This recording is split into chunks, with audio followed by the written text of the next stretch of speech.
Chers amis démocrates africains, les amis du monde entier, ceux qui ont l'habitude de nous suivre d'Afrique, d'Europe, d'Amérique centrale, d'Amérique du Sud, d'Amérique du Nord, nous tenons à vous souhaiter une bonne journée. Donc, juste permettez-nous de voir s'il y a des amis qui sont là. Nous allons simplement essayer de les inviter. Et puis, nous allons traiter d'un sujet que nous avons déjà annoncé sur notre mur Facebook. Donc, rapidement, nous allons simplement inviter quelques amis, simplement voir les amis qui peuvent se joindre à notre conversation. Voilà, donc, je vais simplement rapidement inviter quelques amis, ceux-là qui disposent de leur temps pour nous suivre ce matin-là. Voilà. Bon, nous sommes au matin ici, il est 10h du matin. Donc, nous allons simplement appeler quelques amis, ceux qui ont l'habitude de nous suivre ou qui se joignent à nous. Si jamais ils ont des questions à poser, nous allons donc nous mettre à répondre à leurs questions. Voilà. Rapidement. Voilà. Je vais simplement inviter ceux-là qui s'intéressent très souvent à notre message et nous allons voir si en réalité ils sont disponibles à nous suivre ce matin. Voilà. Donc rapidement. Je ne veux pas prendre tout le monde, mais juste quelques-uns. Voilà.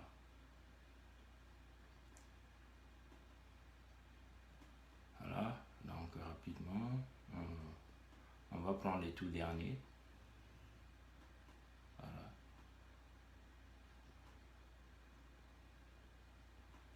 Parce que c'est un sujet très important qui implique notre pays, le Congo-Brazzaville.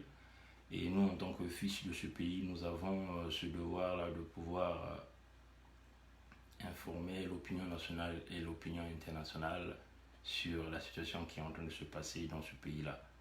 Donc voilà pourquoi nous faisons ces directs, pour alerter, pour voir s'il y a encore des citoyens du monde qui sont capables de pouvoir aider les Africains dans le bon sens, c'est-à-dire simplement dégager l'Afrique de la dictature.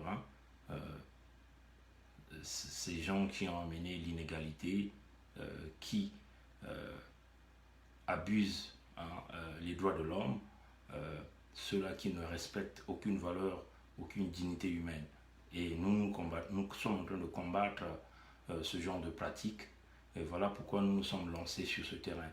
Comme vous le savez, pour le moment, nous n'avons pas les moyens militaires pour pouvoir résoudre les problèmes du Congo-Brazzaville.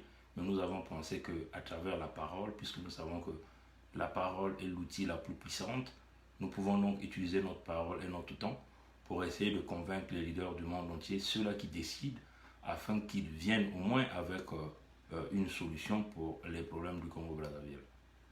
Bon, le Congo-Brazzaville en particulier, mais ça il faut le dire que c'est l'Afrique centrale francophone, l'Afrique francophone surtout, qui a tous ces problèmes-là. Nous essayons de regarder un peu de l'amélioration du côté anglophone, mais du côté francophone, il n'y a pas d'amélioration, c'est le statu quo, alors que le monde est en train d'évoluer et nous pensons que en passant à l'information, à la motivation, à la détermination, nous serons capables certainement d'entraîner, si vous voyez, la compassion des leaders, ceux-là qui prennent des grandes décisions. Et c'est cela que nous sommes en train de faire. Donc, nous ne recevons de l'argent de personne, mais c'est notre temps. Nous payons nos factures d'Internet, c'est pour éventuellement informer le monde entier de la situation du Congo-Brazzaville. Donc, je vais prendre les tout derniers. Et puis, je crois que nous allons commencer notre décryptage. Je vais simplement essayer de voir si j'ai oublié quelqu'un. Non, je crois que la plupart de tout ce monde... oui, je regarde les tout derniers. Je vais prendre celui-là. Oui, bonjour à tous ceux qui se sont connectés. Nous sommes ici à Toronto, Canada. Et nous sommes dans la journée du 22 juillet 2018. Voilà, donc on va prendre les tout derniers pour simplement commencer notre direct. Voilà, donc on va essayer de voir. Bon, je crois que... est-ce que j'ai manqué quelqu'un? Bon, je vais prendre celui-là. Je vais prendre celui-là, voilà. Et nous allons débuter dans quelques instants. Voilà, donc je crois que, bon, je crois que je vais essayer de voir. Et je vais chercher un ami qui m'a demandé personnellement de l'inviter. Je vais essayer de voir, est-ce qu'il est là.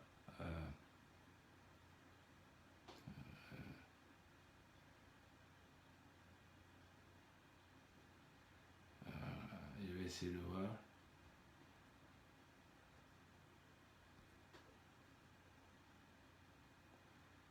Bon, je crois que je ne le retrouve pas comme ça. Bon, voilà. Chers amis, merci pour tous ceux qui ont eu le temps de se connecter ce matin. Comme on l'avait annoncé, depuis vendredi passé, il était question que nous expliquons au peuple congolais et à tous ceux qui ont l'habitude de nous suivre, aux décideurs du monde entier, la situation économique, la situation de défense au Congo-Brazzaville. Aujourd'hui, nous allons traiter de ce que nous avons appelé la base militaire navale que Sassou Nguesso est en train de construire à Pointe-Noire, dans la zone de Konkwati-Ndouli. Et nous allons donc vous expliquer le pourquoi de la construction et pourquoi les Chinois se sont impliqués dans cette construction. Et pourquoi nous sommes en train de le faire? C'est parce que tout simplement, nous pensons que tout projet qui vient pour la construction du Congo est un projet qui est la bienvenue au sein du peuple congolais. Mais du moment où le Congo sombre dans une dictature, nous pensons qu'il y a un certain nombre de projets qui ne peuvent plus avoir de la valeur dans ce pays. Parce qu'en ce moment-là, ce genre de projets-là serviront l'intérêt du dictateur, l'intérêt du despote, l'intérêt de l'homme qui veut se maintenir au pouvoir et qui veut faire du Congo une monarchie. Et puis nous savons aussi que les institutions, et s'il vous plaît, arrêtez de m'appeler parce que je suis en ligne, arrêtez de m'appeler. Si encore quelqu'un m'appelle, je vais simplement le virer dans la liste de mes amis. C'est ce que je vais vous dire là, parce que là, vous perdez le fil d'idée. Nous avions un temps record à faire, et puis nous avons d'autres occupations, donc nous n'avons pas besoin des coups de fil. Arrêtez de m'appeler parce que si vous le faites encore, je vais vous virer dans ma liste. Ça, c'est un projet très important que je veux vite expliquer au peuple congolais et parce que j'ai d'autres occupations après. Donc, excusez-nous pour ça. Bon, voilà. Donc, nous sommes en train de dire que il n'y a pas des institutions au Congo. Du moment où il n'y a pas des institutions, les institutions sont sombrées dans la dictature d'un homme, d'une famille, d'un clan. Et nous pensons qu'un certain nombre de projets qui peuvent se réaliser pendant cette période de dictature ne sera pas la bienvenue. Ça n'a pas de valeur. Si ce sont des projets économiques qui apportent de l'emploi au peuple congolais, c'est des projets qui seront appréciés. Vous voyez. Mais si c'est des projets qui viennent pour protéger le dictateur, pour le supporter, c'est des projets simplement qu'il faut dénoncer pour que quelque part, s'il y a des gens, des leaders du monde qui vont se décider pour pouvoir freiner ce genre de projet, ça serait la bienvenue pour le peuple congolais, non pas seulement pour le peuple congolais, et aussi pour toute la sous-région. Voilà. Donc, chers amis démocrates africains, peuple du monde entier, nous tenons simplement à vous dire que pour ceux qui connaissent la ville de Pointe-Noire, la plupart de l'exploitation pétrolière se fait en offshore, donc en haute mer. Il y a quelques exploitations pétrolières qui se font en onshore, donc dans la zone de Makola, de Bundy, ainsi de suite. Mais il n'y en a pas assez. La plus grande partie se fait en haute mer. Et nous savons que, bien avant, on avait 3 compagnies qui assuraient l'exploitation des mines, du pétrole et du gaz. Il y avait Total, qui est une compagnie française. Il y a la compagnie Eni, qui est une compagnie italienne. Il y avait Zeta. Je ne connais pas trop les partenaires, mais c'était Moeprom. Ouais, vous voyez. Mais Zeta quasiment n'existe pas parce que ça a été avalé par l'italien Eni. Et puis vous avez d'autres Congolais qui commencent aujourd'hui à faire l'exploitation du pétrole à travers Total, vous voyez, et à travers Eni, des compagnies qu'on peut dire qui sont des compagnies écrans pour Total et Eni. Bien sûr, ces compagnies sont générées et sont sous la protection du régime, donc du régime dictatorial du despote Sassou. Maintenant, il faut donc protéger tous ces intérêts-là, c'est-à-dire toute cette mafia, que d'ailleurs que le Fonds monétaire international est venu nous faire découvrir, que tous les médias du monde en parlent, que ce soit des scandales financiers, que ce soit les Panama Papers, que ce soit tous les scandales qui existent dans le domaine de mine et gasoil, dans le domaine mine et pétrole. On ne peut plus revenir sur ça parce que la plupart du monde sont informés, et s'ils veulent encore informer, qu'ils repartent dans les vidéos pour aller regarder ce qui se passe. Donc pour le régime en place, il faut protéger ces intérêts-là. Il faut protéger ces intérêts sur une longue période. Comment faire? Donc, ils ont d'abord commencé par mettre en place ce que nous appelons un camp militaire de formation des agents de la garde présidentielle au nord du pays. Donc, dans cette zone, ils ont même eu à construire un aéroport de renommée internationale que nous appelons l'aéroport de Lombo, avec capacité de pouvoir faire atterrir tout type d'avions cargo militaires avec des cargaisons énormes, avec des tonnages énormes aussi. Donc, nous avons décrit cet aéroport. La piste varie entre 35 et 40 mètres de largeur. La longueur, c'est plus de 3 km de longueur, vous voyez, chers amis. Et vous avez à côté, vous avez donc le corps militaire de Chambicho qui est hyper armé avec des hélicoptères de type de combat, tous les équipements nécessaires de combat pour pouvoir mener une guerre à une longue durée, voire même des années. Bien sûr, on a formé du personnel ressortissant de ce secteur-là, donc des gens qui sont typiquement accros au système Sassou, donc à protéger le pouvoir, à conserver le pouvoir dans le clan et le pouvoir au nord. Et la deuxième phase de cela, de leur stratégie, c'est donc de pouvoir baliser la zone du sud en mettant en place un commando à travers une force navale, hein, simplement ce qu'ils ont dit. Et donc, si nous essayons de regarder, nous avons déjà parlé de Chambicho. Aujourd'hui, nous allons donc parler de la deuxième phase, et qui est donc cette base navale militaire qu'ils sont en train de construire au niveau de Pointe-Noire.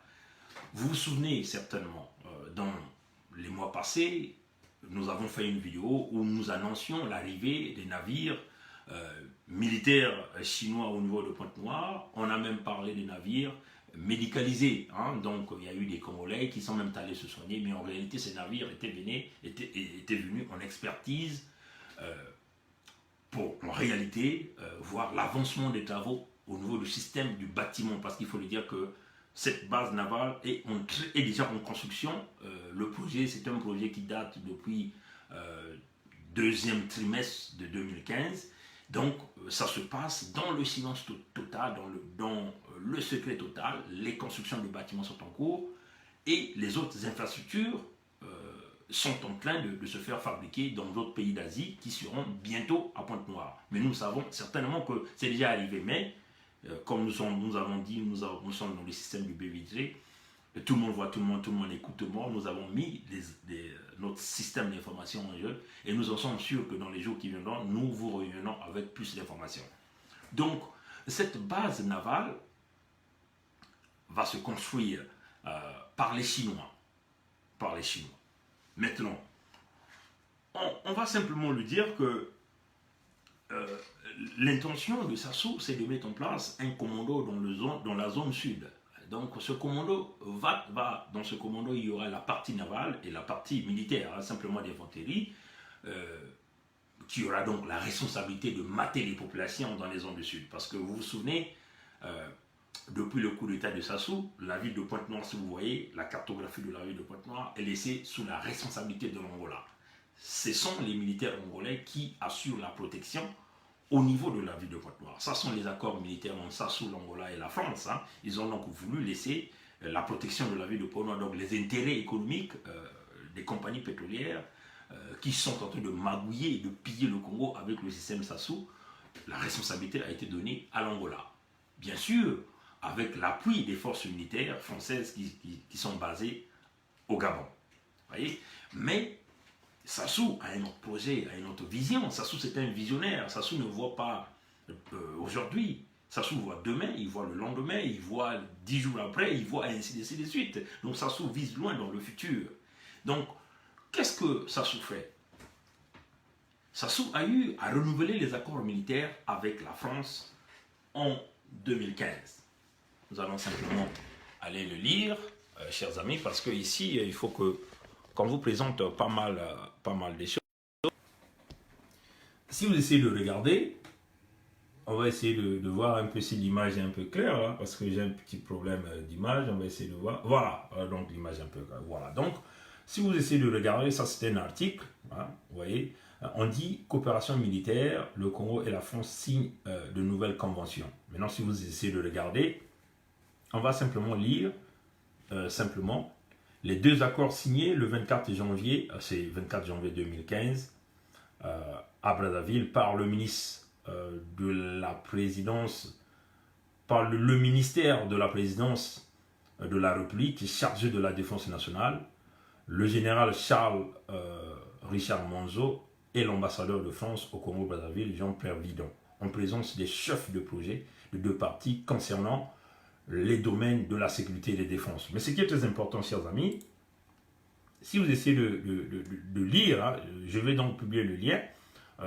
je vais simplement lire la première convention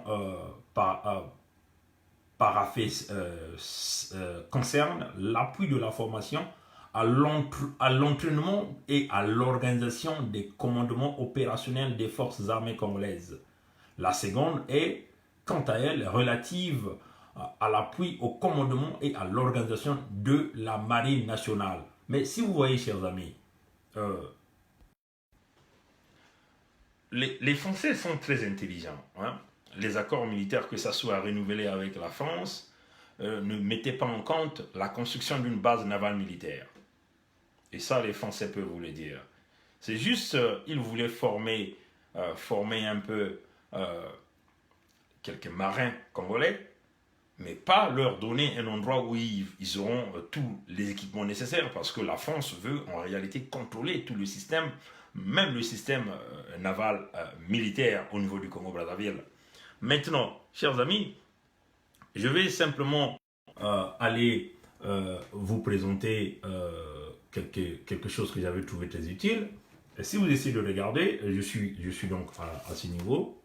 Je vais donc lire ce chapitre-là. On dit, selon le responsable de projet de la coopération de la sécurité et défense de la France pour l'Afrique subsaharienne, le colonel Bertrand de Reboul, ce sont des sujets qui sont à la fois passionnants et importants, surtout pour l'avenir. Ce sont deux projets de coopération qui existaient déjà, mais qui doivent évoluer en fonction des circonstances, de l'actualité et des besoins nouveaux et qui apparaissent. Pour nous, toute la difficulté consiste à le faire vivre de la meilleure façon qu'il soit. L'outil premier, c'est que ces conventions qui viennent d'être signées permettent de définir l'ensemble des sujets très précis sur lesquels nous voulons travailler ensemble, a expliqué le colonel Bertrand. Chers amis, ce que je vais faire, je vais simplement aller rentrer dans le système de défense de l'ambassade de France au Congo et vous allez donc aller lire ce que la France voulait en réalité dans tout contrat avec le Congo-Brazzaville. Je vais simplement tourner. Nous allons simplement le lire ensemble. Pourquoi nous allons simplement parler de ce projet? La coopération de défense et le volet militaire de la coopération conduite par les services de l'ambassade de France. Elle est intégrée au sein de différents commandements et directions du ministère de la Défense nationale de la République du Congo. Placée sous l'autorité de l'attaché de défense, la coopération de défense repose sur deux piliers complémentaires, la coopération structurelle et la coopération opérationnelle. Chers amis, il y a deux volets dans ce contrat militaire. La coopération, on dit la coopération structurelle et la coopération opérationnelle. La coopération structurelle, c'est quoi? On va aider le Congo à reformer le groupement militaire et certainement essayer de gonfler les effectifs, les schémas techniques, administratifs, ainsi de suite. Et aussi la partie coopération opérationnelle qui sont mener des opérations de combat, de formation, donner des systèmes, demander à ça tout simplement quel est le type du matériel qu'il a besoin pour sa formation militaire, quelles sont les stratégies aussi pour neutraliser ses adversaires, que ce soit les adversaires politiques, que ce soit les administrateurs économiques, parce que pour la France, ce qui est plus important, ce sont les intérêts français, parce que cette coopération-là ne protège que les intérêts français. Hein, ça ne protège pas les intérêts des autres nations. Vous voyez, chers amis. Donc, vous pouvez voir que dans cette coopération, il y a aussi le conseil militaire à l'intérieur, les stratégies. Donc, si nous essayons de voir par rapport à cette structure qu'ils ont eu à mettre en place, ça veut seulement dire que la destruction du département du pôle, il y a bien des Français qui ont participé dans le conseil, hein, qu'ils apportent à Sassou, les stratégies qu'ils apportent à Sassou, dans l'apport en équipement, l'apport en munitions. Vous voyez, chers amis, ça c'est très important. Donc vous voyez que dans ce conseil, il y a aussi, si vous voulez, la construction du camp militaire de Lombo, hein, du camp militaire de Tiambicho, la formation, parce qu'il y a plusieurs instructeurs français qui sont à ce centre de formation de Lombo. Et puis l'approvisionnement en équipement de combat lourd, ainsi de suite. Ouais. Donc vous voyez que les conseils que la France a apportés à Sassou, ça faisait aussi partie dans les stratégies de la destruction du pôle, parce que vous voyez que jusqu'à aujourd'hui, aucun Français ni aucun responsable de la France n'a jamais condamné la destruction complète du département du pôle.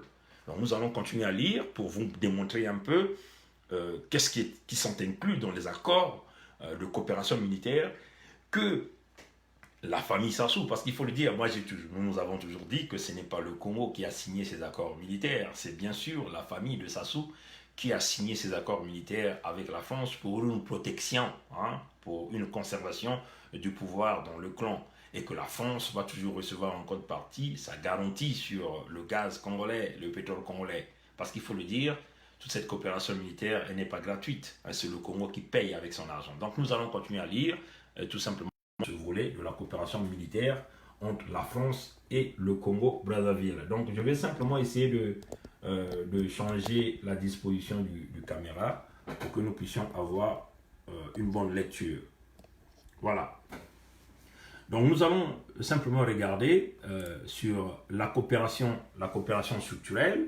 Vous voyez, la coopération structurelle est menée de manière continue par 8 coopérants militaires sous la forme de 5 projets et par le détachement de la coopération militaire. Donc souvenez-vous, le détachement de la coopération militaire ici est simplement DCM. Voilà. Les projets qui évoluent dans le temps en fonction des progrès accomplis et des besoins exprimés par le partenaire permettent de porter des efforts dans les domaines spécifiques. Développement des structures de ministères, amélioration de la gestion administrative et financière, planification et conduite des opérations montées en puissance de la formation des cadres dans les écoles militaires congolaises, maîtrise des enjeux de la sécurité maritime dans le golfe de Guinée, sont les domaines d'action et de conseil de 4 chefs de projet.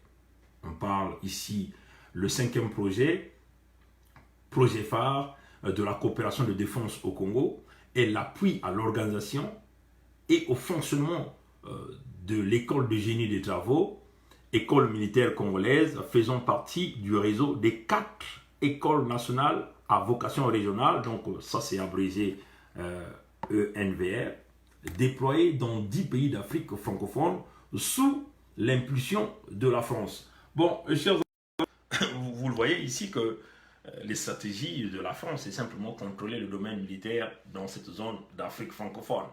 Donc vous voyez, on évoque la présence de 10 écoles nationales à vocation régionale, militaire, dans les pays de la sous-région, donc les pays francophones. Donc vous voyez que, vous voyez déjà ici la vision militaire de la France, c'est contrôler le côté militaire, contrôler les cadres militaires, des cadres qu'un jour qui vont vouloir imposer dans nos États, éventuellement simplement pour contrôler les minerais et les ressources naturelles.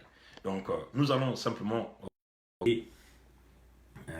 ici, voilà, donc nous sommes à ce niveau, voilà, ça ne va pas durer ce chapitre. En complément et en appui des chefs de projet, le détachement de la coopération militaire est le cheville ouvrière permettant de former des cadres du ministère de la Défense nationale du Congo, soit par des écoles militaires françaises, soit par des autres, ce que nous appelons ici des écoles nationales à vocation régionale.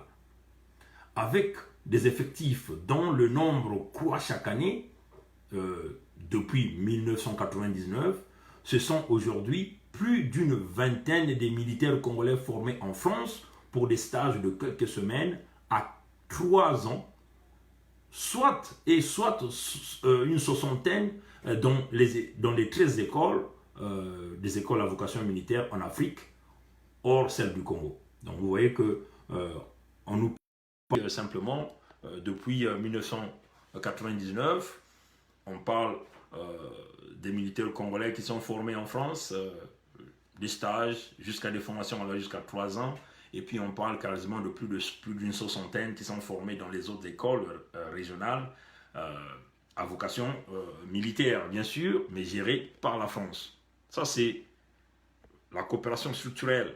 Maintenant, nous allons regarder l'autre type de la coopération. Donc, nous allons voir la coopération opérationnelle. Second pilier de la coopération de la défense, la coopération opérationnelle, ici là, est menée sous la forme de détachement d'instruction opérationnelle. Donc, le détachement d'instruction opérationnelle, c'est DIO, conduit principalement par les éléments français du Gabon. Vous voyez, chers amis, hein, les éléments français du Gabon. Donc, c'est eux qui conduisent ce détachement d'instruction opérationnelle.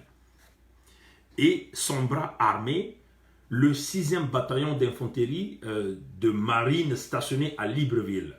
Donc, on appelle simplement ici le détachement d'instruction opérationnelle qui se déroule au Congo ou au Gabon, permettent par des actions de formation ponctuelles de former des détachements à des techniques spécifiques, commando, capacité aéroportée, sécurisme et combat, ou de préparer des unités avant leur projection en opération extérieure.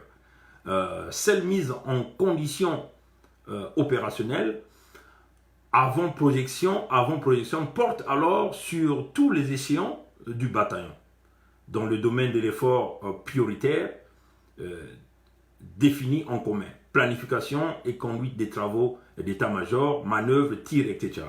Maintenant, ce qui est plus important, c'est là, cette partie-là, le tout dernier chapitre. On dit, les marins présents à l'occasion des escales de bataillons, des escales de bâtiments de la marine nationale française à Pointe-Noire mènent également des détachements d'instruction opérationnelle au profit des marins congolais.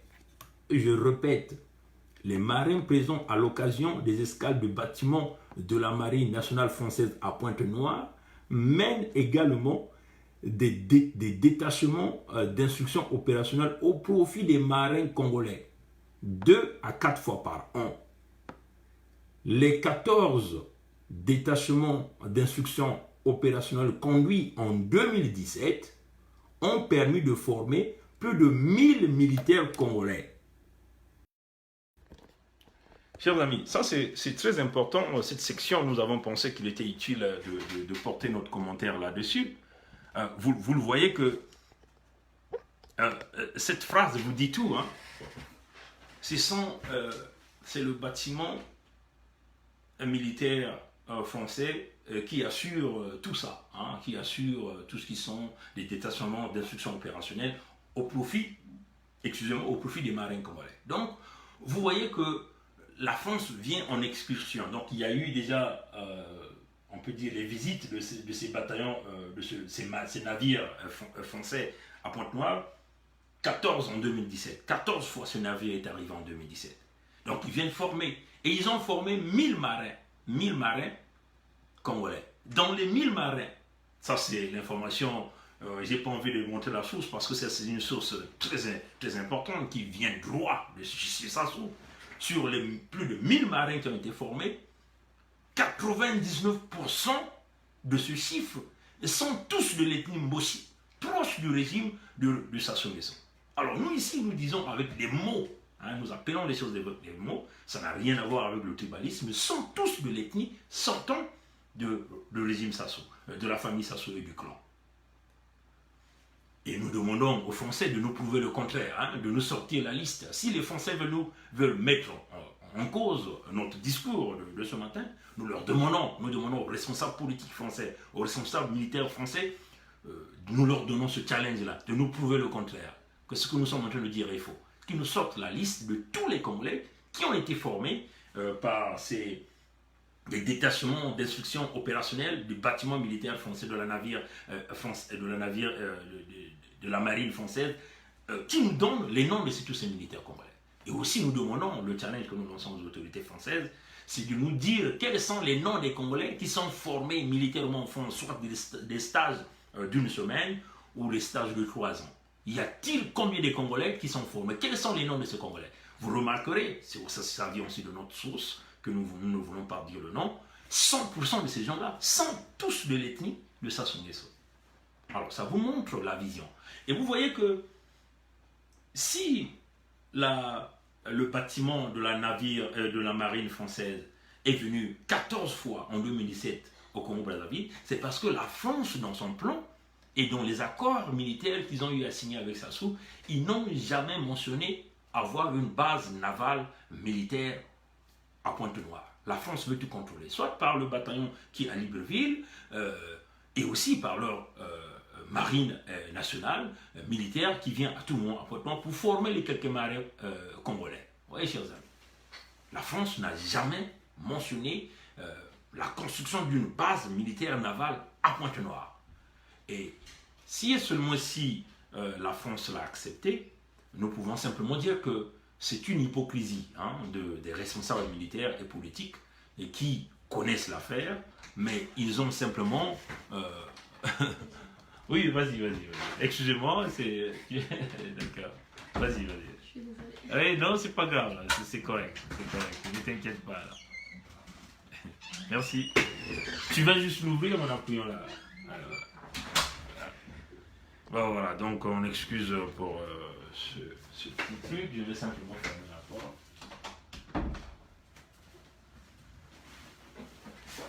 Bon, voilà, donc on le répète, dans le contrat militaire de coopération que Sassou a signé avec la France, et aucunement il est mentionné. Nous l'avons encore lu dans les documents, il y a des noms qui sont là-bas, nous n'avons pas envie de donner ces noms parce que ça sont nos sources d'information. Aucunement il est mentionné qu'il devait y avoir la construction d'une base navale militaire. Sinon, la France aurait déjà construit ça il y a longtemps.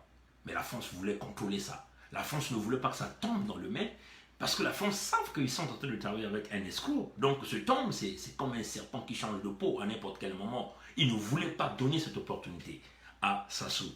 Mais, comme vous le voyez, l'homme est tellement malin et vicieux, il contourne donc la France. Il donc consulte qui? Les Chinois. Voilà. Donc, l'objectif, on le dit, l'objectif de Sassou, c'est d'avoir donc des marines, des commandos militaires formés. Mais Sassou a estimé que la formation que la France a donnée à ses marins, c'était pas très nécessaire, là. C'était pas ce qu'il voulait. Parce que c'était juste une formation supplémentaire, une formation légère, il n'y avait pas la profondeur. Sassou voulait que ces gars soient réellement formés pour mener des véritables actions, parce que la France venait juste quelques jours, quelques semaines. La France voulait mener des Sassou. Pour Sassou, il faut que les gens soient capables de mener des actions. Quelles sont les actions? Par exemple, attaquer un bateau, aller faire couler une plateforme. Ça sont les types de formations que Sassou voulait. Et donc, qu'est-ce que Sassou pense? Sassou donc crée la coopération avec la Chine. Vous voyez? Il propose à la Chine le pétrole. Et puis, chers amis, ce que vous devez reconnaître, le Congo, c'est l'unique pays au monde qui assure la spéculation sur son pétrole. Il explique, Sassou, il faut pas dire le Congo, il faut dire le régime Sassou, ils font la spéculation entre 1 et 40% du pétrole qui n'ont même pas encore commencé à extirper sous le sol. Donc avant que le pétrole ne sorte du sol, ils ont déjà bradé plus de 40% dans la spéculation financière, dans la spéculation pétrolière. Le pétrole qui n'est pas encore déclaré. Parce qu'un pétrole, pour le déclarer, vous devez le sortir, vous devez l'évaluer, et en ce moment-là, vous le mettez sur le marché et vous l'enregistrez. C'est comme ça qu'on reconnaît que le Congo a produit tant de barils de pétrole, parce qu'il est déjà sorti, il est enregistré. Vous voyez, chers amis. Mais Sassou ne le fait jamais. Il rentre direct dans la spéculation. Il ne connaît même pas, mais il a déjà bradé de 1 à 40%. Et c'est comme ça qu'il fait avec la Chine.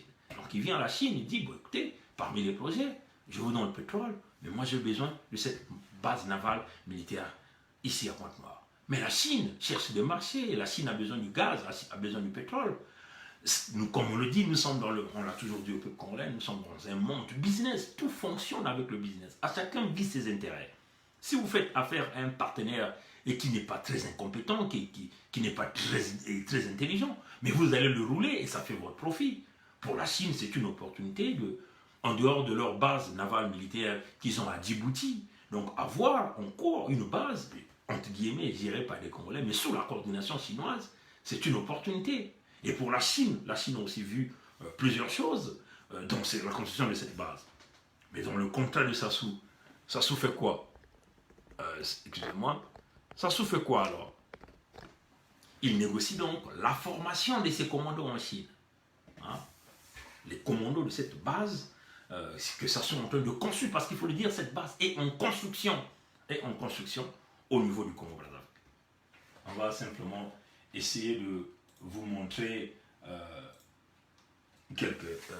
si vous essayez de voir la structure des plateformes, la structure des plateformes au niveau du Congo-Brazzaville, vous voyez que la plupart de toutes ces plateformes sont en haute mer, ça sont des plateformes. Et si vous essayez de voir, ici vous avez une plateforme qu'on appelle Luango, ici vous avez une plateforme qu'on appelle Nzassi, parce que ces plateformes-là sont proches des côtes de Luango. Mais pour aller à Luango, il y a ce qu'on appelle la route nationale numéro 4, que d'ailleurs, tout simplement, vous revenir ici.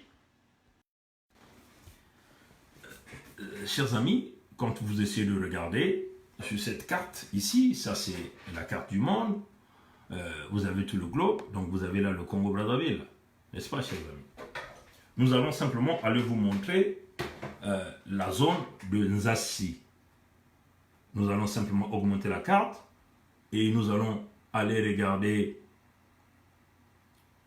ce parc de Konkwati dont nous sommes en train de parler. Donc suivez avec nous, chers amis, comment nous allons nous retrouver avec cette zone de Konkwati, pour que vous le compreniez. Voyez, chers amis, tout ça, ça vous représente le parc de Konkwati. Tout ça là, ça représente le parc de Konkwati. Une très grande zone, vous pouvez le regarder. Konkwati Ndouli. Ndouli, dont vous entendez, parc national Konkwati Ndouli. Et nous allons encore évoluer. Vous voyez que c'est un grand parc. Ce qui nous intéresse, c'est comment Sassou et ses partenaires chinois ont voulu donc percer la zone de Ndulu pour mettre leur base. Bon, à l'heure où nous sommes en train de parler, nous ne savons pas encore l'endroit précis. Est-ce que ça va être ici? Est-ce que ça va être là? Est-ce que ça va être quelque part là? Nous ne savons pas encore, mais nous allons simplement vous montrer quelques images. Comme vous le voyez, vous avez là l'océan Atlantique, n'est-ce pas? Vous avez là une sorte d'embouchure ici, et qui vient jusqu'à ce que nous appelons l'embouchure de Konkwati ici. Vous voyez, chers amis? Donc nous allons simplement augmenter l'embouchure de Konkwati. Vous allez simplement aller regarder. Vous voyez, chers amis, que dans leur projet de construction, il s'agit simplement d'augmenter la capacité entre l'océan Atlantique, permettre que des grands bateaux de tonnage puissent se faufiler dans l'embouchure ici. Et donc, et certainement que nous considérons que leur port, un autre port qu'ils veulent construire, ça sera certainement dans cette zone-là. Donc, des grands cargos, tankers qui vont rentrer par l'embouchure avec des technologies chinoises et des équipements. Certainement, ils vont mettre leur port vers ici, à ce niveau-là. Tout ça, c'est Konkwati. Et peut-être que leur base va être, je vais simplement diminuer, va être peut-être là. Vous voyez, chers amis, va être peut-être là. Donc, vous voyez, chers amis, l'homme est vicieux. Il a un plan dangereux.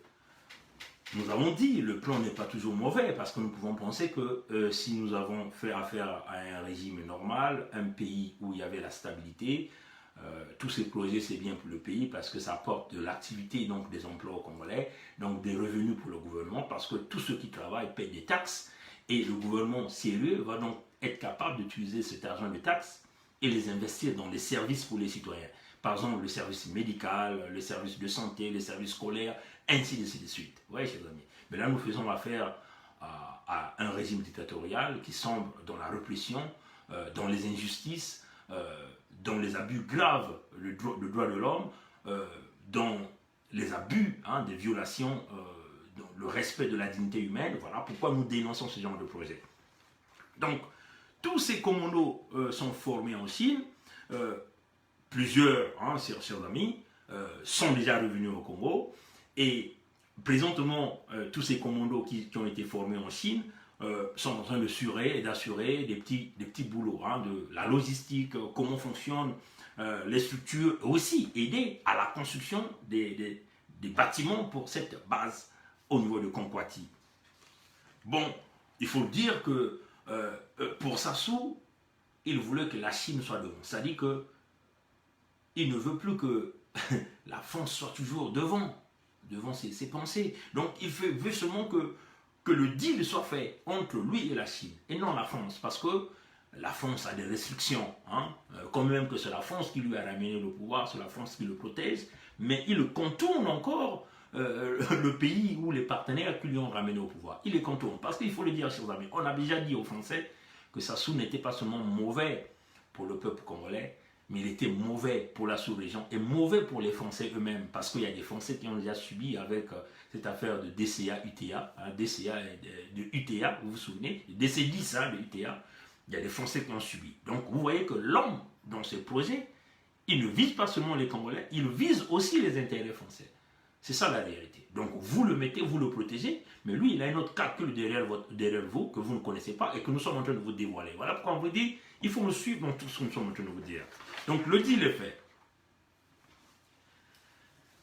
Les accords que Sassou a signés, ce sont les accords de défense navale. Donc la protection de la famille Sassou du point de vue marin, la protection des intérêts du point de vue marin. Mais si nous essayons de regarder, qui est donc présentement, qui a été nommé le commandant de cette base navale, donc le chef d'état-major de cette base navale, que nous appelons le 312, on parle du 312 bataillon marine, bataillon fusilier marine.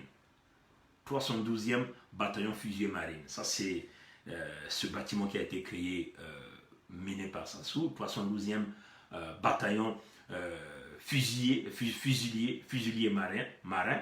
Le chef d'état-major, c'est bien un certain Cyriaque Thierry Ondama. Qui est donc Cyriaque Thierry Ondama? On va vous le montrer parce que le système du baie vitrée a fonctionné. Est allé donc chercher la photo de cet individu dans le système du baie vitré. Tout le monde voit tout le monde écoute tout le monde. Démocrate africain, peuple du monde entier, comme on vous le dit, c'est ce monsieur, Cyriaque Thierry Ondama. Il a été formé en Chine, commando marin, et là, il a été nommé, là, il partait de son grade de capitaine au grade de commandant, formé en Chine.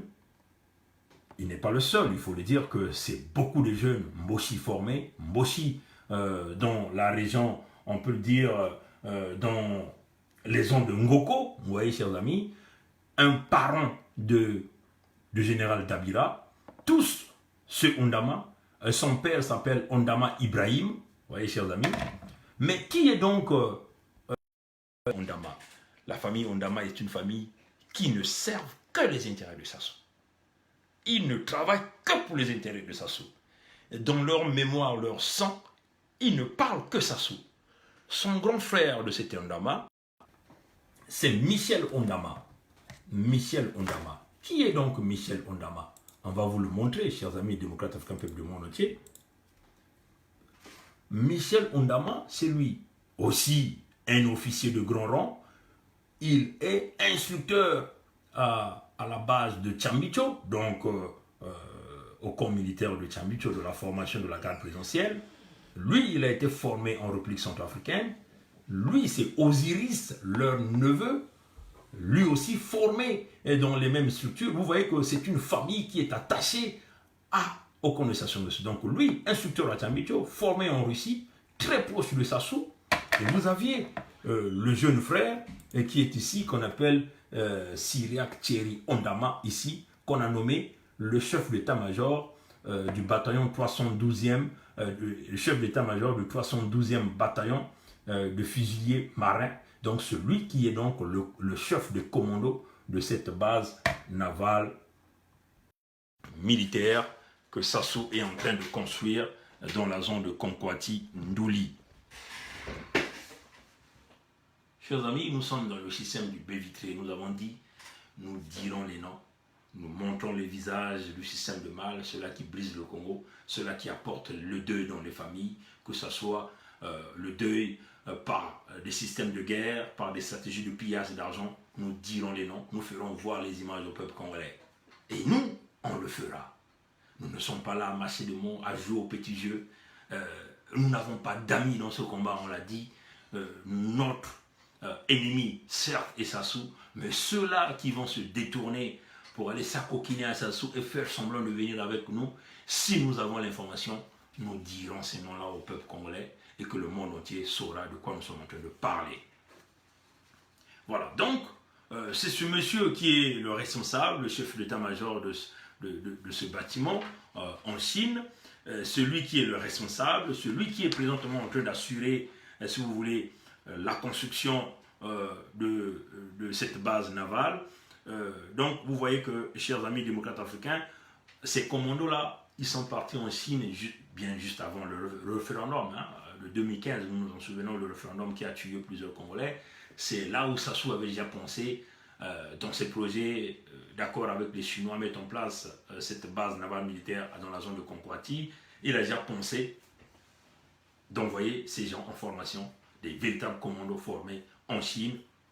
On va vous dire dans quelque peu le rôle de ces gens-là.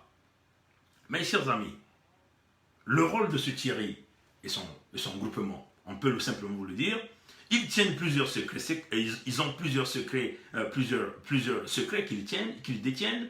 Ils ont le feu vert sur toutes les opérations onshore et offshore. Ils ont le feu vert sur toutes les opérations onshore et offshore. Donc ils peuvent débarquer à n'importe quelle plateforme. Ils contrôlent même la production. Ils contrôlent les marins, ceux des jeunes de Total et Eni, qui vont prendre leur bateau soit à la base Total ou à base Eni. Vous voyez, chers amis, ce monsieur-là, Thierry et son groupement, le contrôlent. Ils savent qui est qui, pendant combien d'années. Ils ont l'identité, ils ont les adresses, les numéros de téléphone de tous les marins qui vont dans les plateformes. C'est devenu un véritable système d'espionnage sans que les Congolais ne soient informés, mais bien sûr en complicité avec leur compagnie, donc leur employeur, qui donnent donc des informations, puisque nous sommes au pays, au Congo, on ne respecte pas les identités. C'est curieux, chers amis. Que vous soyez un expatrié, vous revenez de la France, ces gens-là ont toutes vos informations. Quand vous débarquez du bateau, ils connaissent qui êtes-vous, où habitez-vous, quels sont vos numéros de contact. Même vos téléphones sont sous écoute. Dabila vous a dit ça, que votre téléphone peut être écouté sans pourtant qu'on vous le dise, sans pourtant même que la justice ne puisse donner l'autorisation. Dabila, le général Norbert Dabila, vous l'a dit. Et là encore, la confirmation que nous venons de recevoir, tout le système est devenu. Et surveillez, que vous soyez le directeur de Total, le directeur de Eni, vous êtes sur écoute 100% du temps par le système que Sassou a mis en place. Parce qu'il faut dire que Sassou aussi a le même système du baie vitré. Il vous voit, il vous regarde, il vous écoute. Et lui aussi, nous sommes en train de le voir, nous sommes en train de l'écouter. Et certainement, les services secrets de plusieurs pays nous voient, nous écoutent aussi. C'est une chaîne, parce que nous sommes dans le système de l'irréversibilité. Pour ceux qui connaissent la deuxième loi de la thermodynamique mise en place par Carnot, ils doivent le savoir que dans un système de machines, quand une machine fonctionne, ça génère de l'entropie. Vous voyez, chers amis.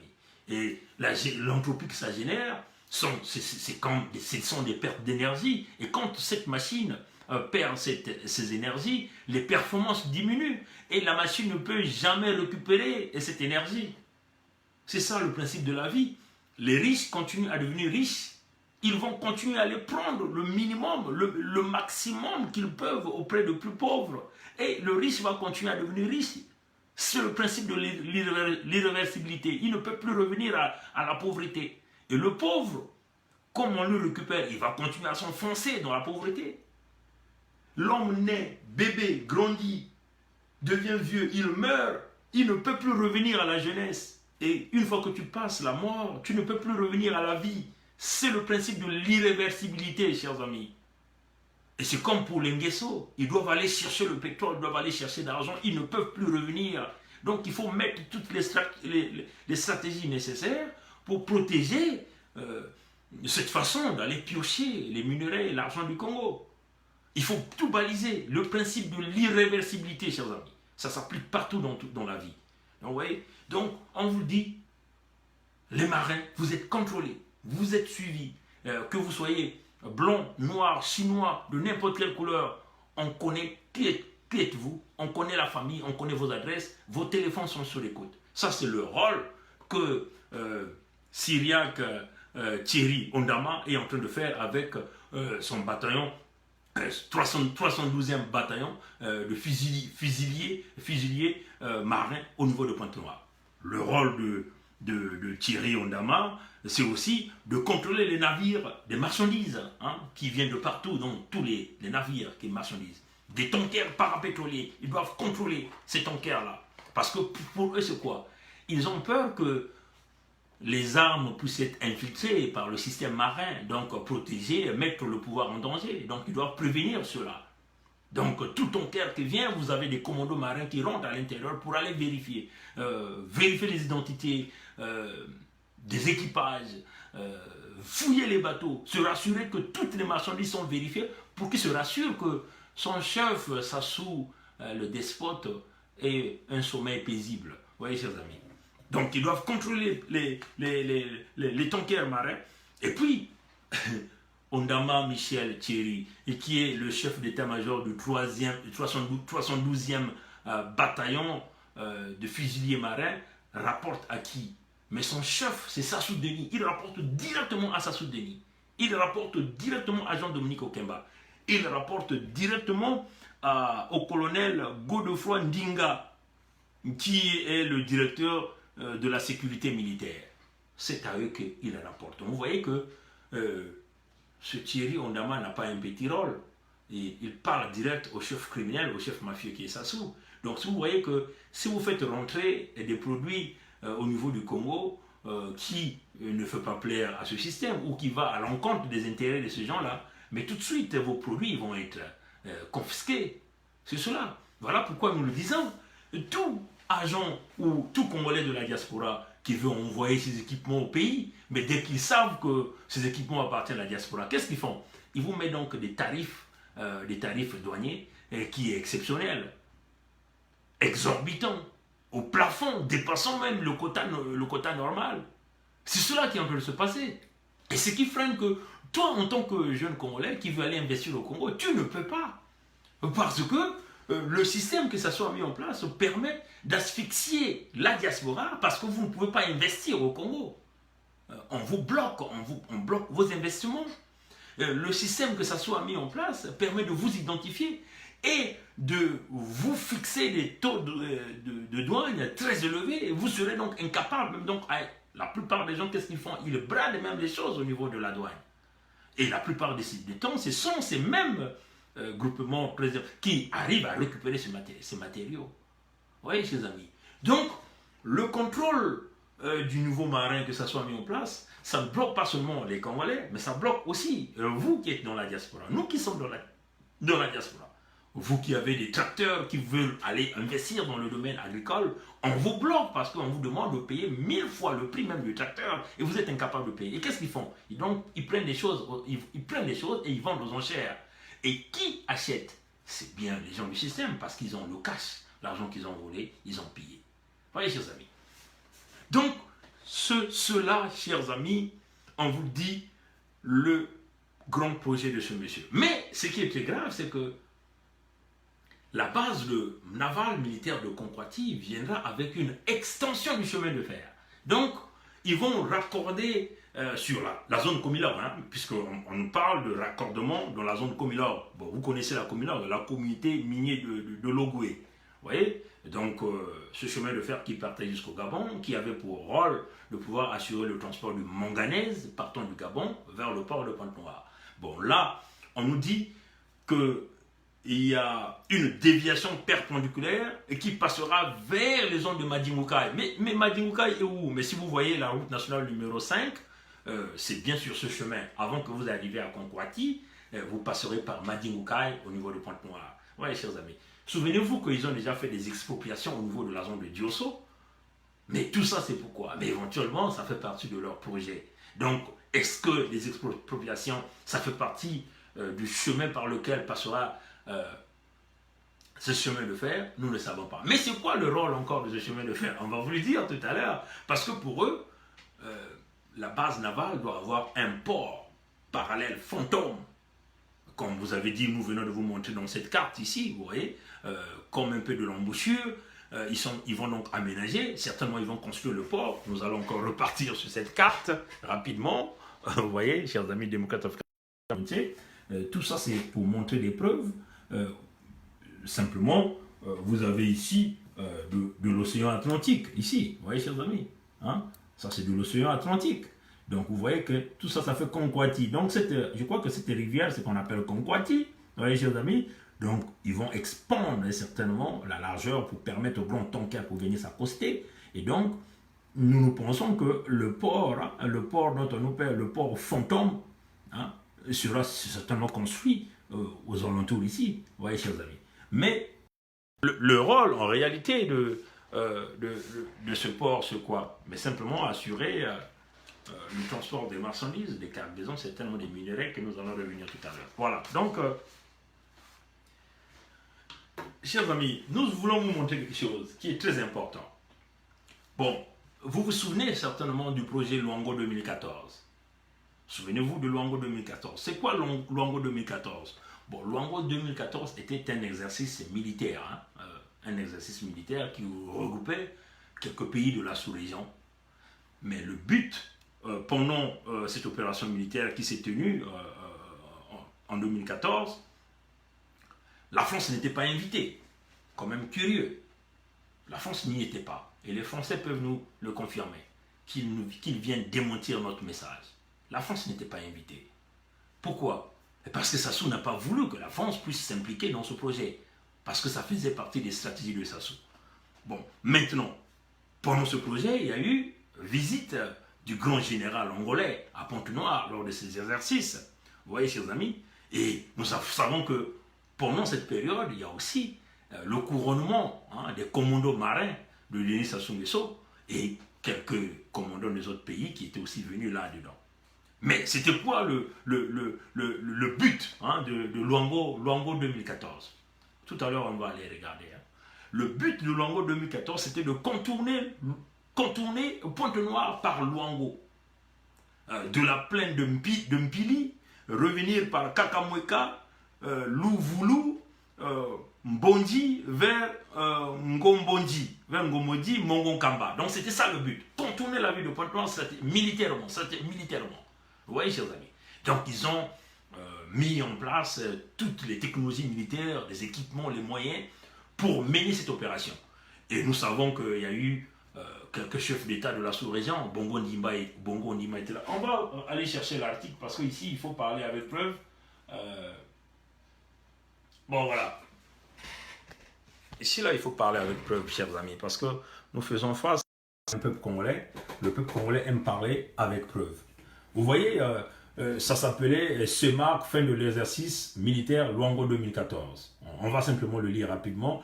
L'exercice Luango 2014 de la force multinationale de l'Afrique centrale a pris fin mardi sous une pluie diluvienne par une prise d'armes à la base aérienne de Pointe-Noire au Congo. La cérémonie s'est déroulée en présence des présidents Sassou Denis, Ali Bongo Ondimba et Teodoro Obiangema de Guinée, ainsi que de nombreuses personnalités civiles et militaires des pays membres de la communauté économique des États de l'Afrique centrale. Donc on va simplement aller lire rapidement. Voilà, donc à cette occasion, le Premier ministre tchadien, je ne vais pas dire le nom parce que je n'ai pas envie de citer son nom, représentant du chef de l'État tchadien, Idriss Déby, ça moi je peux dire parce que tout le monde le connaît, qui assure la présidence de la communauté économique des États de l'Afrique centrale, a appelé des Africains à relever le défi du terrorisme, mes chers amis, les démocrates africains. Mais qui assure le terrorisme en Afrique centrale? Ce ne sont pas des djihadistes qui assurent. Hein. Le terrorisme en Afrique centrale est assuré par des régimes dictatoriaux. C'est eux qui assurent le terrorisme dans cette zone. C'est eux qui assurent la destruction, c'est eux qui assurent le malheur, c'est eux qui assurent le pillage. Donc, quand on organise ce genre d'opération, en réalité, c'est une façon que les dictateurs s'auto-protègent eux-mêmes. Voilà, donc, nous essayons de regarder, nous sommes ici, face à des phénomènes, des États de l'Afrique centrale sont appelés plus que jamais à mutualiser leurs efforts, leurs moyens et à fédérer leurs énergies pour débarrasser de la sous-région de toutes les menaces nécessaires, a-t-il souligné. Pour le secrétaire général de la CEMAC, je n'ai pas envie de dire le nom, l'exercice a montré l'aptitude de la CEMAC à planifier et à conduire une capacité de déploiement rapide selon le concept de la force africaine en entente. Donc, chers amis, je vais aussi publier ce lien, vous pouvez encore aller lire. On dit plus de 3000 hommes, gendarmes, policiers militaires, venus de 10 pays membres de la CEMAC ont pris part à l'exercice Luango 2014 sous la direction du chef de l'état-major général des forces armées congolaises, le général de division Guy Blanchard Okoy. Le thème de l'exercice a été l'intervention de la FOMAC.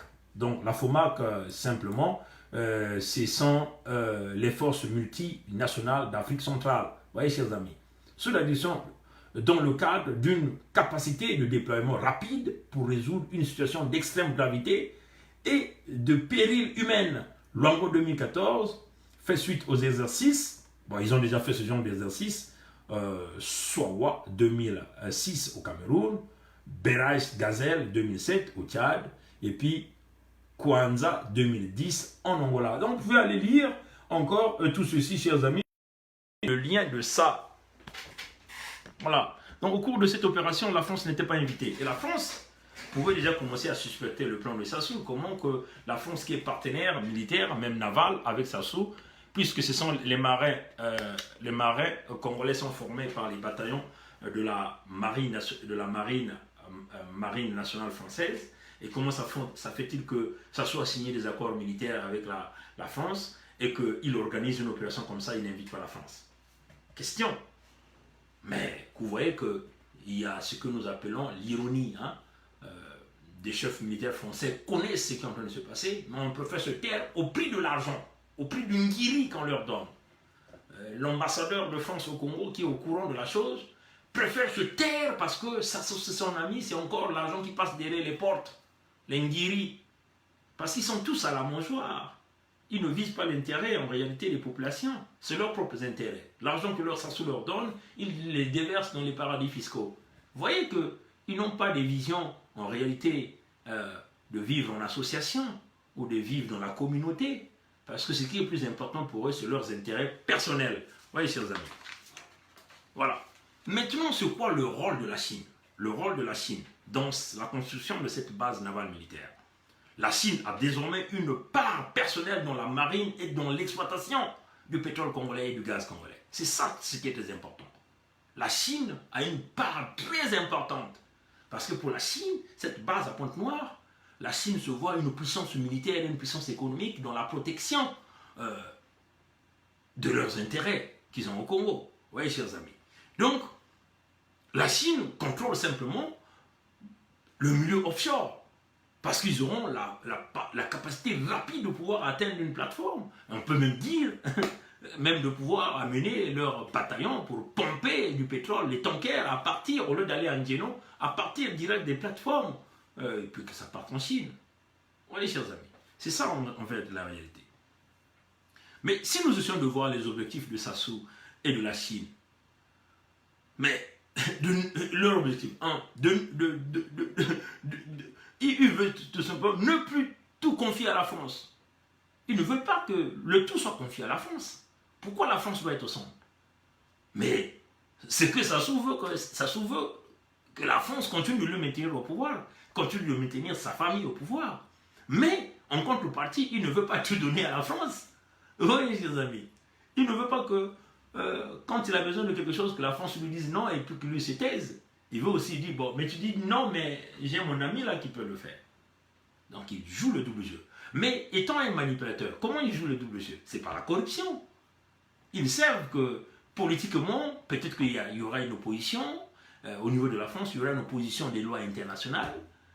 Ce qu'il fait, c'est qu'il va donc corrompre les dignitaires ou encore les décideurs politiques au niveau de la France, mais pour qu'ils ferment simplement la bouche, et au même moment, il va négocier avec la Chine et la Chine lui donne. Et c'est ce qu'il joue, ça se joue, un manipulateur, un démagogue, un visionnaire dans le mauvais sens, qui ne vise que son intérêt personnel et l'intérêt de sa famille. Et c'est ça que nous sommes en train de démontrer ici à la France. Vous voyez, chers amis.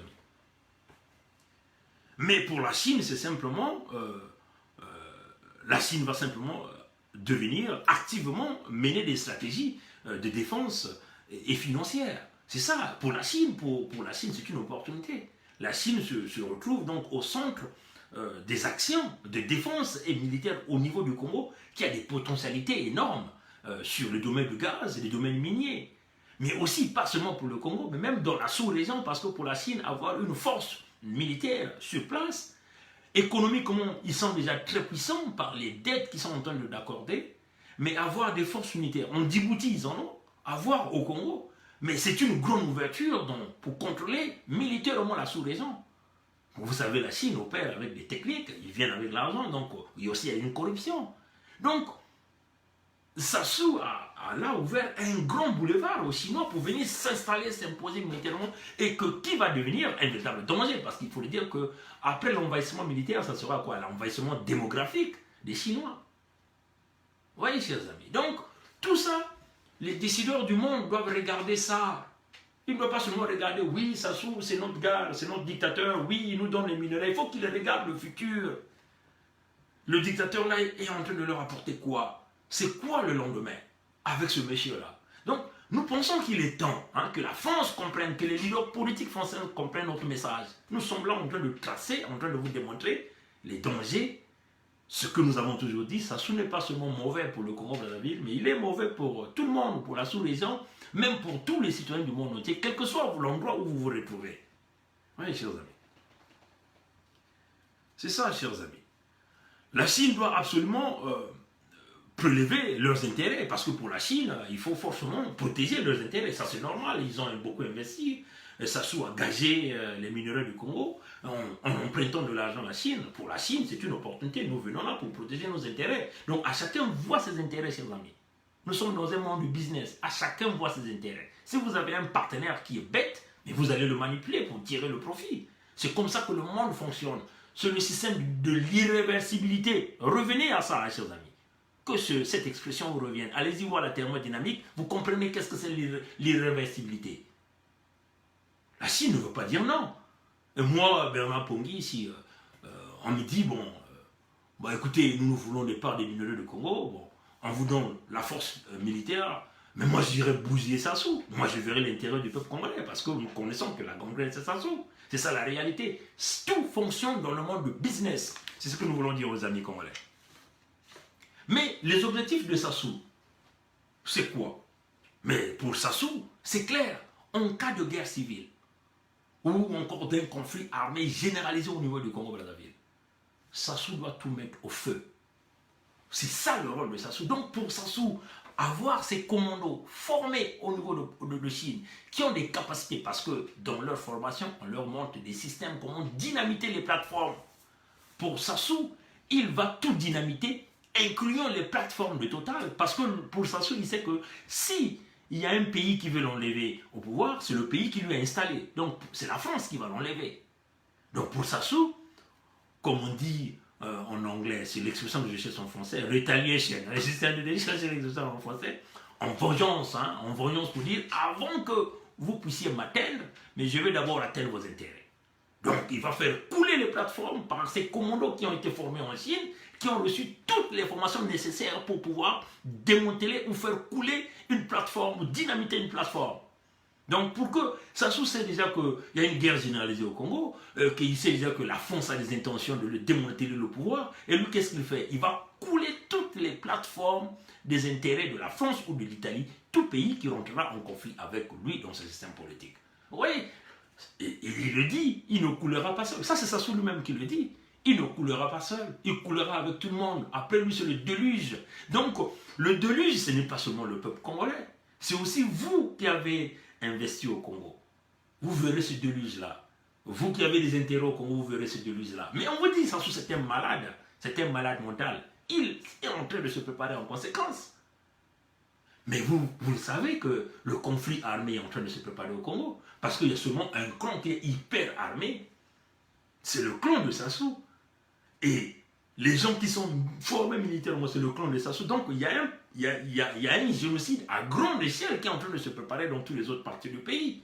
Éventuellement, quand il va imposer son fils Sassou, on va revenir de là vers la fin. Vous voyez, chers amis. Donc, l'objectif de Sassou, c'est de se préparer. Ils se sont menacés, il va faire tout couler, incluant les plateformes de Total et Eni. C'est ça la vérité qu'on est en train de vous dire, chers amis. Parce que ces informations, ça vient des stratégies du clan Sassou. Nous sommes dans le système du baie vitré, tout le monde voit tout le monde écoute tout le monde. Voilà. L'objectif de Sassou, c'est simplement tout brûler. Il va tout brûler. Personne ne va rien gagner parce que pour lui, il s'est dit que le Congo lui appartient. Le pétrole du Congo, c'est son papa qui lui a laissé. C'est sa maman Mouébara qui lui a laissé ça. C'est ses grands-parents qui lui ont laissé ça. C'est ça, Sassou. Donc, il va brûler tout. Il va tout brûler. Incluant Total, vous qui faites la gueule avec le pétrole du Congo, Sassou va faire couler vos plateformes, vous n'aurez plus rien. Il va vous faire dépenser des multimilliards. Ces commandos marins ne sont pas seulement formés pour débloquer les plateformes, pour brûler, faire couler les plateformes. Ils sont aussi formés pour colmater les plateformes, donc dynamiter Ndieno, et ainsi de suite. C'est ça qu'ils feront. Ça fait l'objectif numéro 1 de Sassou pour installer cette base navale militaire au niveau de Pointe-Noire, au niveau de la zone de Conquatin du Ndouli, pardon. Brûler tout. Voilà. Et aussi, l'autre point économique et stratégique que Sassou avait pensé, c'est pour lui c'est de mettre en place un port fantôme dans la zone de Ndouli, là où il est capable de pouvoir charger des tonnages et des tonnages de minerais. Mais vous savez que dans la zone de Zanaga, il est en train déjà, nous avons déjà fait une vidéo dessus, le fer de Zanaga, il a déjà fait des études, il va commencer l'exploitation du fer de Zanaga, donc tous les minerais. Dans la zone de Mayoko, on commence déjà l'extraction des minerais, vous voyez, chers amis. Mais pour Sassou, c'est avoir un port il va faire accoster ses cargos, il va pomper le tonnage et des cargos fantômes. Imaginez, vous allez avoir un cargo fantôme partant de la zone de Conquatin du Loup à Cap Town. Mais vous ne saurez même pas le tonnage qui sera dans ce cargo. Parce que c'est un cargo, personne ne saura même que ce cargo, parce qu'on va considérer que c'est un cargo militaire qui est arrivé. Donc on va chercher du minerai. Le cargo part de Conquatin jusqu'à Cap Town, ou je ne sais pas où là, ou dans des ports d'Indonésie, ou Malaisie, ainsi de suite. C'est ça la réalité. Le projet de Sassou, c'est ça. Construire un système mafieux qu'il va contrôler, construire un système où il va faire entrer ses armes, ses munitions, et ainsi de suite. C'est ça, les objectifs de Sassou. Maintenant, si nous essayons de regarder l'état actuel de cette base, oui, on vous le confirme, la base, la construction, la partie bâtiment évolue tranquillement, dans le silence, dans le secret. Les gens ne se rendent même pas compte, ils voient seulement des véhicules passer, mais ils ne se rendent pas compte. La base est en construction. La partie quai de débarquement ou d'embarquement attendent encore des structures métallurgiques qui vont revenir de la Singapour, de Malaisie, de Philippines, ainsi de suite, et de la Chine. Donc la partie quai, il y a des structures qui sont en cours, là, en préfabrication.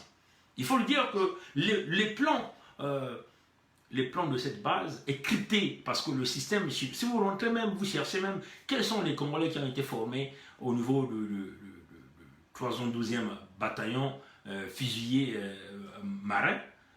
Mais comme ils ont été formés en Chine, tout en Chine est crypté, toute information est cryptée. Nous sommes rentrés dans les bases de recherche, mais vraiment, le titre sort, mais on dit l'information cryptée. Parce qu'il faut dire que nous aussi, nous utilisons nos réseaux à nous pour aller chercher les informations, même les informations les plus secrètes.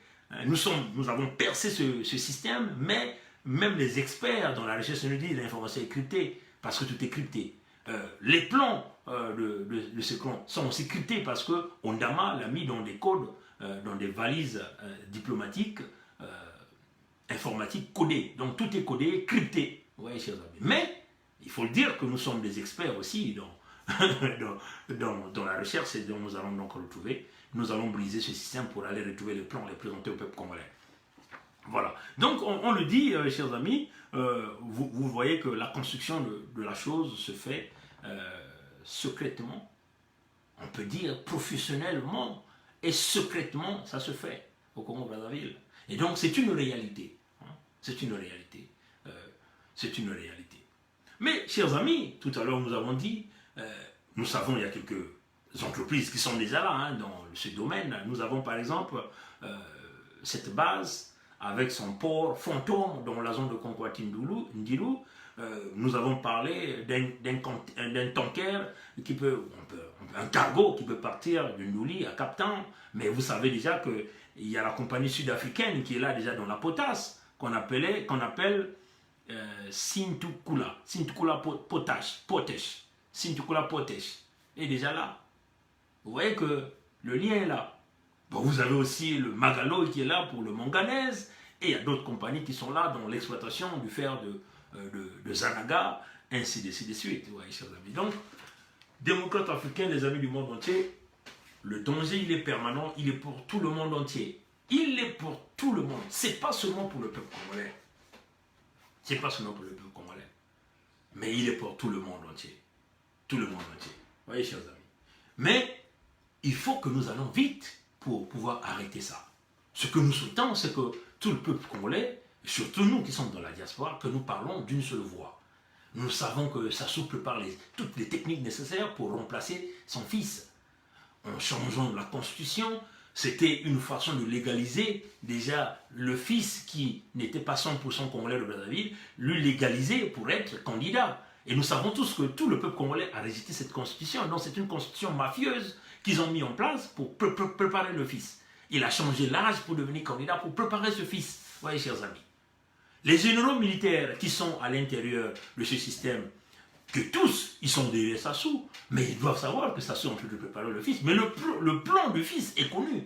Vous voyez déjà que la guerre qu'il est en train d'emmener dans le parti qu'on y travaille, là où il dit lui-même, hein, le fils de Sassou, dans la publication, vous allez lire ça partout, il dit que le PCT est un parti qui n'a jamais gagné d'élection. Donc, il vient confirmer encore l'élection présidentielle de 2016, que son père avait eu 8%. Donc, le PCT n'a jamais gagné l'élection.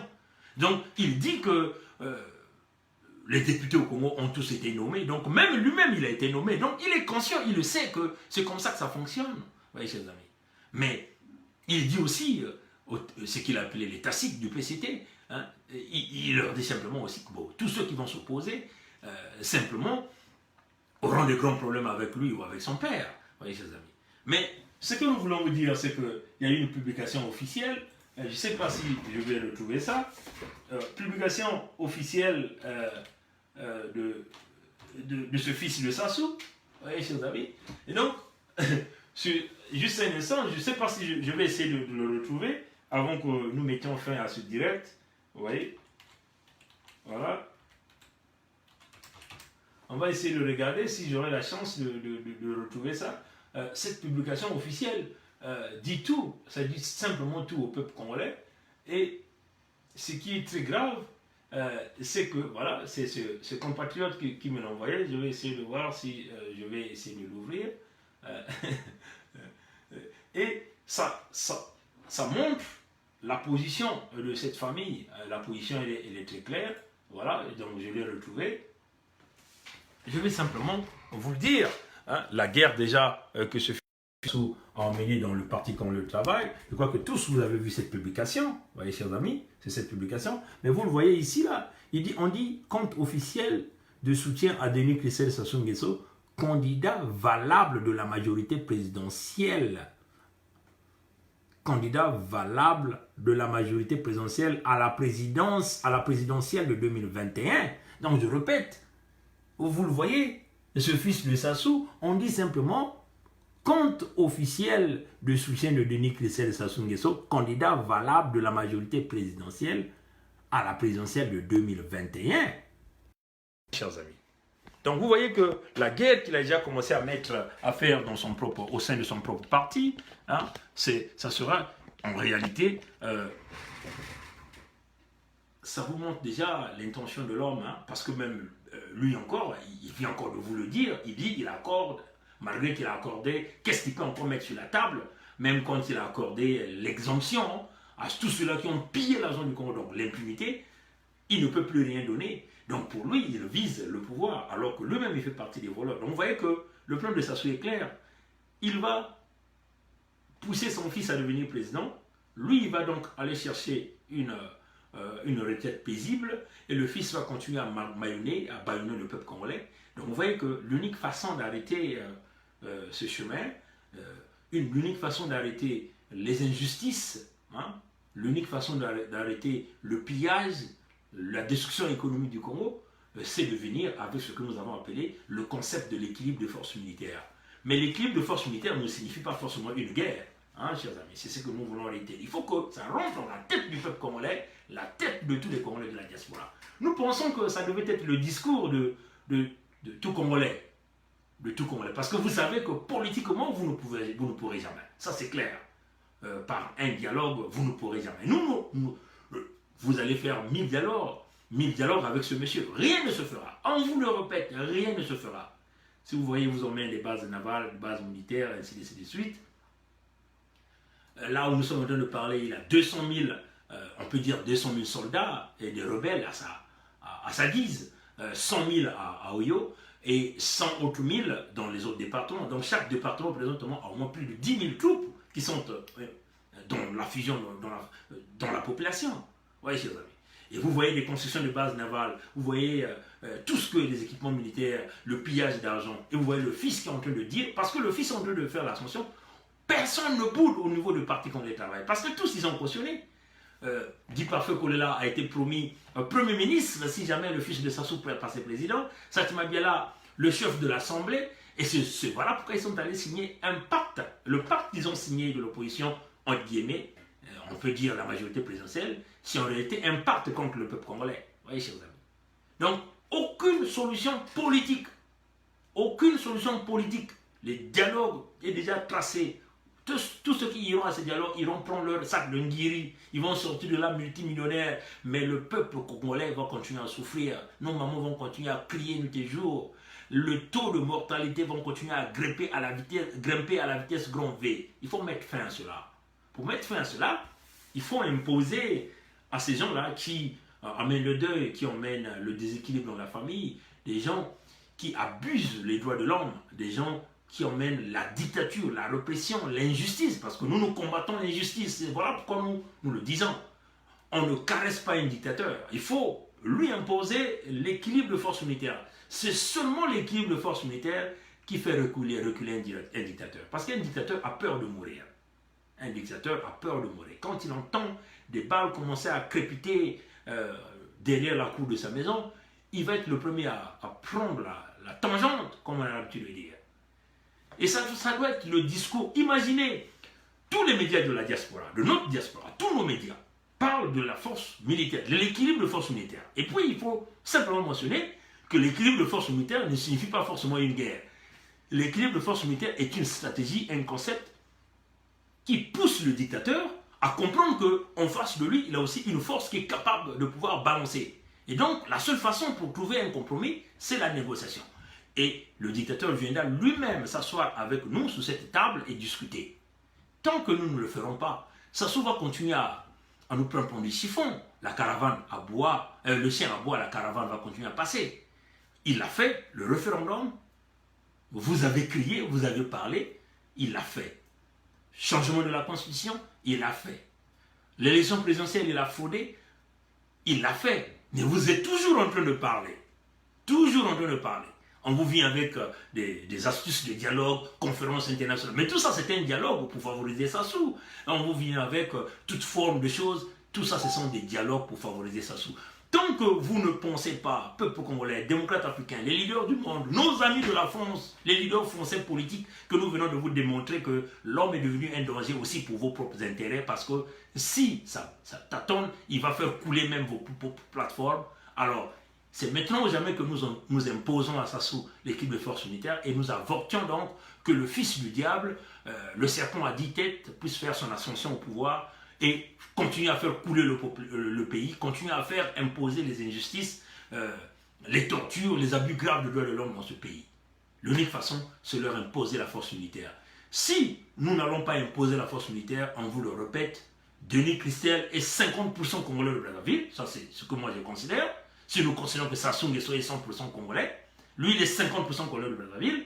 Denis Christel s'est marié avec une femme ivoirienne, donc les enfants que Denis Christel est en train de faire avec ses enfants sont 25% congolais. Et vous comprenez que si Denis Christel devient président, il va faire comme son père, il va donc, vous savez, comme Sassou a pris le pouvoir, il a radié toutes les générations des cadres congolais, il a massacré tous ces cadres, et il continue de les massacrer jusqu'à aujourd'hui. Denis Christel fera le pire, hein. Même ceux-là qui sont autour de lui, les jeunes qui sont en train de l'acclamer, parce qu'il va vous considérer désormais comme des adversaires. Des hommes qui connaissent son secret, qui sont potentiellement capables de le déstabiliser, il va vous liquider tous. C'est ça le plan de ce garçon. On vous le dit, chers amis, comprenez bien ça. Les généraux militaires qui pensent, oui, ils vont les supporter, les jeunes qui vont les supporter, on vous le dit, ce garçon-là fera pire que ce que son père a fait, parce qu'il n'a pas de cœur. Regardez, à lui seul, il détient plus de 5 000 milliards du peuple congolais. 5 000 milliards. Vous comprenez que c'est un homme qui a un cœur? Il n'a pas de cœur. Et à la place, qu'est-ce qu'il fait? Il vous emmène des cliniques usées qui ne sont même pas approuvées par le ministère de la Santé au Congo, dans les départements du Sud. Donc, il prend les Suisses pour des chiffons. Alors, chers amis démocrates africains, on vous le dit, militaires congolais, on vous le dit, officiers congolais, toi qui penses à l'unité nationale, toi qui penses à la patrie, parce qu'il faut le dire, chers amis, c'est une gangrène, une petite gangrène qui est en train d'empoisonner et d'envenimer tout le Congo. Si cette gangrène est écartée, le Congo va être guéri. Donc, travaillons dans ce sens. On le dit, chers amis, l'équilibre de force unitaire doit être un discours que toute la diaspora doit tenir. Chers amis, c'est ça que nous sommes en train de vous le dire. On le répète, l'équilibre de force unitaire ne signifie pas forcément une guerre. Que toute la diaspora parle de cette voie. Que nos médias de la diaspora parlent de l'équilibre de force unitaire. C'est ça qui va faire bouger les choses, chers amis. Le Congo fera un dialogue des enfants congolais, mais il faut que nous arrivions à réparer la gangrène, c'est-à-dire enlever la tumeur dans le corps du Congo. Une fois que la tumeur est enlevée, les enfants du Congo viendront là pour commencer à guérir le malade qui est de ce pays-là. Mais si nous n'enlevons pas la gangrène, et que nous sommes seulement allés encore au Mbongi avec cette même gangrène, mais vous devez savoir que la gangrène va contaminer tous ceux-là qui iront au Mbongi. L'équilibre de force unitaire, c'est l'unique chance qui mettra fin au régime de dictature, qui mettra fin aux inégalités, qui mettra fin aux abus graves de droits de l'homme, qui mettra fin au viol des femmes, qui mettra fin au pillage du Congo, et qui mettra fin à des dictatures.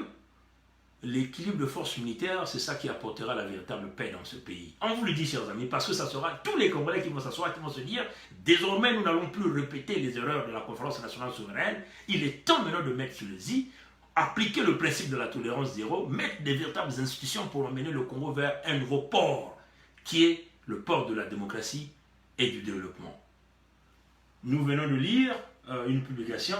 Tout à l'heure, il y a une programmation encore du Fonds monétaire international autour du 26 ou 27 juillet. Mais nous allons aller regarder ça encore pour confirmer ça. Nous mettons juste un mot. Programmation, conseil d'administration va encore siéger pour l'affaire du Congo, je crois, le 26 juillet. Je vais simplement vérifier ça rapidement.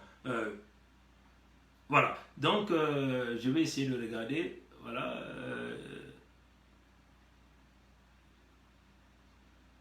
Voilà. Voilà, je viens de le retrouver. Dieu merci parce que je viens de le retrouver. Parce qu'ici, il faut parler avec preuve. Comme je l'ai sur mon cellulaire, je vais simplement essayer de mettre ce téléphone-là. Et puis, je vais le mettre. Je vais simplement essayer de tourner. Bon, vous le voyez ici, en bas ici, je vais simplement prendre quelque chose pour montrer. Oui, c'est le 30 juillet, le 30 juillet, c'est le 30 juillet 2018, voilà, 30 juillet 2018, Country Congo Brazzaville, title, Republic of Congo request for an arrangement under the extended credit facility. Tu vois, donc le République du Congo a encore demandé un arrangement sous l'extension de la facilité de crédit. Donc ça vient dans le site du Fonds monétaire international, IMF, International Money Fund. Tu vois, ça c'est dans le site international. Donc, tentative de réunion encore va se passer avec le conseil d'administration ce 30 juillet pour les affaires du Congo. Vous voyez, chers amis, vous donnez l'argent aux criminels, rien ne va se faire pour ce pays. Hein? Le discours on peut dire, le consul de France à Pointe-Noire a été simplement clair. Ceux qui ont lu ça, je crois que ça est partout dans les médias sociaux, il a détaillé la situation du Congo, il a simplement dit qu'il n'y a pas d'ouverture avec ces gens-là. Il n'y en aura pas. Voilà pourquoi nous disons aux leaders politiques français, travaillons ensemble pour libérer le Congo, le partenariat, il sera là, hein, nous allons continuer à travailler. Ce qui compte pour le peuple congolais, c'est d'abord libérer le Congo, et puis nous allons voir comment ensemble nous allons mener le Congo vers une nouvelle direction. Voilà un peu ce que j'avais à dire, et puis je vais simplement terminer en apportant mon soutien aux indignés de 242 sur la plainte de Isidore Mvouba. Mais Mvouba doit se gêner quand même. Hein. C'est très triste pour Isidore Mvouba, parce qu'il faut le dire que Roland Itou et les indignés de 242 demeurent une épine dans le pied de ceux-là qui ont pillé le Congo, les biens mal acquis. Mais c'est aussi un procès qui permettrait de vous démystifier. Parce que, souvenez-vous, on vous avait dit que nous sommes dans le système du baie vitré, tout le monde voit tout le monde écoute tout le monde. C'est un procès qui permettra aussi que vous allez nous démontrer aux juges français comment vous avez fait pour obtenir tous ces biens que vous avez achetés cash, comptant, avec l'argent du compteur congolais. C'est cela, simple. Mais nous savons que Mvouba est attiré et poussé par tous les dignitaires de ce régime, tous ceux-là qui ont pillé l'argent. Et donc, Mvouba, on l'utilise comme un bouc émissaire maintenant pour qu'il puisse porter plainte. Mais ça sera comme on dit, simplement un volcan qui va nous sortir, qui va nous cracher tout dans ce procès. Donc, notre soutien est là, nous soutenons les indignés 242, nous soutenons Roland Itou, nous soutenons tous ceux-là qui sont en réalité dans le vrai, dans ce combat. Et que Dieu nous garde, que Dieu nous bénisse.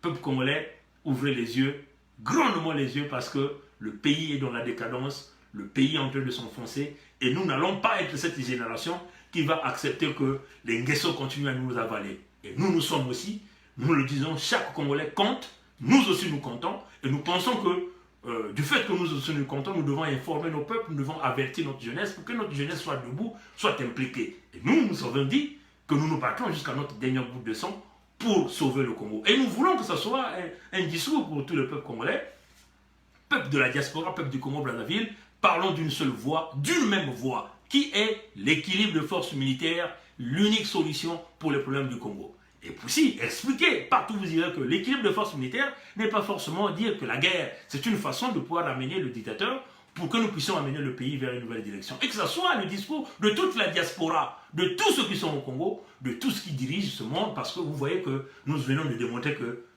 Sassou n'est pas seulement mauvais pour le Congo, pour la sous-région, pour tous les citoyens du monde entier, parce que nous vivons dans ce que nous appelons Global Village, c'est-à-dire que le village global, nous sommes tous connectés. Les problèmes qui affectent un coin de la planète affectent quasiment toute la planète. Nous avons dit que quand les pays riches donnent leurs aides, l'argent là sort des citoyens de ces pays-là, parce que les citoyens ont travaillé, ont payé des taxes. Donc vous voyez que chaque citoyen du monde contribue dans, vous voulez, dans la recherche, dans les problèmes, dans la recherche des solutions dans les problèmes dans le monde entier. Donc, travaillons pour apporter la solution unique que nous avons, c'est pouvoir démanteler les dictateurs, installer les véritables démocraties, mettre en place les libertés d'expression et de parole, installer la démocratie, mettre en place des institutions fortes, et éventuellement essayer de voir dans quelle mesure nous allons emmener le pays vers le développement. Pour le moment, nous disons encore au Fonds monétaire international, il n'y a pas d'argent pour le Congo, pour un régime qui a brisé, parce que